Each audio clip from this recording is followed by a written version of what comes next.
یہ بتائیں کہ یہ اسپیکر نے کال تو کر لی تھی اسمبلی کا سیشن، ایک آدھ دن کا مسئلہ تھا، آپ اپوزیشن کوئی زیادہ ہی سخت بات نہیں کر رہے آرٹیکل 6 کی، اور مطلب کہ ذرا it seems a but for fetched, یا جس کو کہتے ہیں نا کچھ زیادہ ہی اگریسو ریاکشن آ گیا؟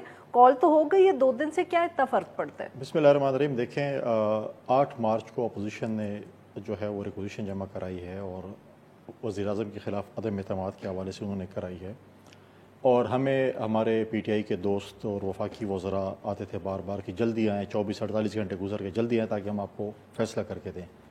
تو ہم نے تو اپنے مطابق کر لیا تھا، لیکن انہوں نے کھینچا اس کو آخری دن تک کہ ہم آخری دن تک جو ہے کوئی بات نہیں، میں بات مکمل کروں. ٹھیک ہے، دیکھیں کانسٹیٹیوشن میں یہ چیز ہے. اب ڈیفینیٹلی شبلی صاحب اس کو ڈیفینڈ کریں گے کہ کوئی اور آرٹیکل نکالیں گے کہ آپ نے 14 دن کے اندر اجلاس بلانا ہے. ٹھیک ہے، انہوں نے 14 دن کے اندر اجلاس نہیں بلایا، آئین کی خلاف ورزی ہوئی ہے. اسپیکر پر آرٹیکل 6 امپلیمنٹ ہوتا ہے، اس نے آئین کی خلاف ورزی کی ہے. جب ایک صدر پاکستان، سابق صدر پاکستان پہ ہو سکتا ہے تو اسپیکر پہ بھی ہو سکتا ہے. اگر انہوں نے پھر ان کو یہی پتہ تھا کہ او ایس سی کا اجلاس ہونے، اس کے پیچھے انہوں نے چھپنا تھا. انہوں نے قومی اسمبلی کا ہال جو ہے وہ جو ہے او ایس سی کے اجلاس کے لیے کر دیا تاکہ ہم 2-3 دن اس میں کم از کم ہمارے گزر جائیں. تو یہ او ایس سی کا اجلاس آپ کنونشن سینٹر میں نہیں کر سکتے تھے. بہت سی چیزیں آپ کے پاس ہے. کنونشن سینٹر میں آپ نے کیا لکی رانی سرکس کروانا تھا. یہ چیزیں ہیں. دیکھیں یہ ایک مطلب ہے کہ ایک چیز ہے کہ آپ کو جو ہے ایک آپ کو پاس ایک کتاب ہے آئین کی، آپ نے آئین کی کتاب کے مطابق رولز آف بزنس کے مطابق ہی چلنا ہے نا. تو ہمارا پوائنٹ آف ویو یہ ہے کہ آپ 21 کو نہ کرا دیں، اس سے پہلے کرا لیں. آپ کے پاس تو ممبر سارے پورے ہیں، ہمارے پاس تو ممبرز نہیں ہیں، ان کے پاس سارے ممبرز ہیں. ٹھیک ہے، لیکن میں ایک چیز، شبلی صاحب نے ایک بات کی ہے، ان کے پاس کوئی ثبوت نہیں ہے کہ لوگ کہہ رہے ہیں کہ آپ نے ووٹوں کے ذریعے لوگوں کو خریدا ہے. کیا جہانگیر ترین کو ہم نے خریدا ہے؟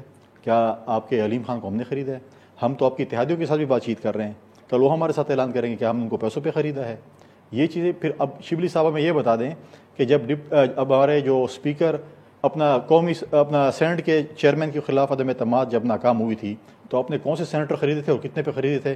ہمیں نام بتا تھا کہ ہم ان کو پارٹیوں سے نکال دیں. سر بٹ وہ اس وقت ویسے پنجاب ہاؤس میں سے تو نہیں برآمد ہوئے تھے نا، برا نہ مانیے گا. بٹ کون برآمد نہیں ہوئے تھے؟ آپ کے جو ایم این ایز اگر وہ ان کے دیکھیں جب پولیس گردی ہوگی اور پارلیمنٹ لاجز پہ حملے ہوں گے، پولیس جائے گی تو ڈیفینیٹلی ان کو ہم تحفظ دیں گے نا. ہم کہاں پہ ان کو تحفظ دیں گے؟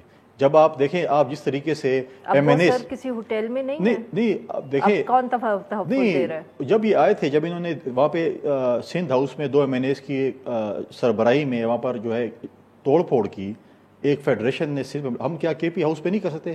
پنج ہاؤس یہ تو چاہتے تھے قتل و غارت ہو. وہاں پر تو پولیس بھی موجود تھی، ہمارے لوگ بھی موجود تھے، 30-40 لوگ آئے تھے. اگر ہم وہاں پر کچھ کرتے تو آج وہاں پر لاشیں ہوتی. تو یہ چاہتے ہیں کہ لاشیں گریں، ہم نہیں چاہتے کہ لاشیں گریں، ورنہ ہم ان کو بندوبست کر سکتے تھے سندھ ہاؤس میں. دیکھیں ہمیشہ جو ہار رہا ہوتا ہے، جو کمزور ہوتا ہے، وہ اسی قسم کی چیزیں کر رہا ہوتا ہے جیسے یہ کر رہے ہیں. کمزور بھی ہے.